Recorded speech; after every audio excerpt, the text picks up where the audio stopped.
যথাযোগ্য মর্যাদায় সারা দেশে পালিত হয়েছে জাতীয় বিপ্লব ও সংহতি দিবস। টাঙ্গাইলে শোভাযাত্রা ও সমাবেশের মধ্য দিয়ে দিবসটি পালিত হয়। জেলা বিএনপির উদ্যোগে শহীদ স্মৃতি পৌর উদ্যানে অনুষ্ঠিত হয় সমাবেশ। পরে একটি শোভাযাত্রা শহরের বিভিন্ন সড়ক প্রদক্ষিণ করে।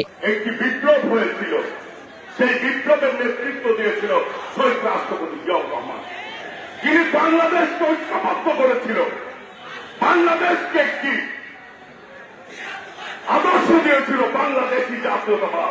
এছাড়া জেলার নাগরপুর সরকারি কলেজ মাঠ থেকে একটি র্যালি বের করা হয়। পরে আলোচনা সভা অনুষ্ঠিত হয়।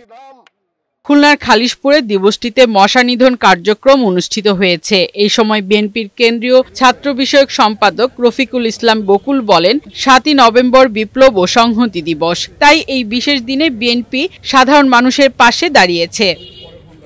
মাদারীপুরের শিবচরে বিভিন্ন কর্মসূচির মধ্য দিয়ে পালিত হয়েছে বিপ্লব ও সংহতি দিবস। নেত্রকোনায় দিবসটি উপলক্ষে শোভাযাত্রা ও সমাবেশ অনুষ্ঠিত হয়। নাটোরে জেলা বিএনপির আয়োজনে বর্ণাঢ্য র্যালি বের করে নেতাকর্মীরা। এর আগে সকালে জেলা বিএনপির কার্যালয়ের সামনে জাতীয় ও দলীয় পতাকা উত্তোলন করা হয়। আজকের এই দিনে শহীদ প্রেসিডেন্ট জিয়াউর রহমানের সেই আদর্শকে বারবার এই বিচ্যুতি ঘটার কারণে পরবর্তীকালে ফ্যাসিস্ট স্বৈরাচার শাসক এই 15.5-16টা বছর বাংলাদেশের স্বাধীনতা সার্বভৌমত্বকে আজকে বিপন্ন করেছে। এছাড়া ভোলায় জাতীয় বিপ্লব ও সংহতি দিবস উপলক্ষে সভা ও র্যালি অনুষ্ঠিত হয়।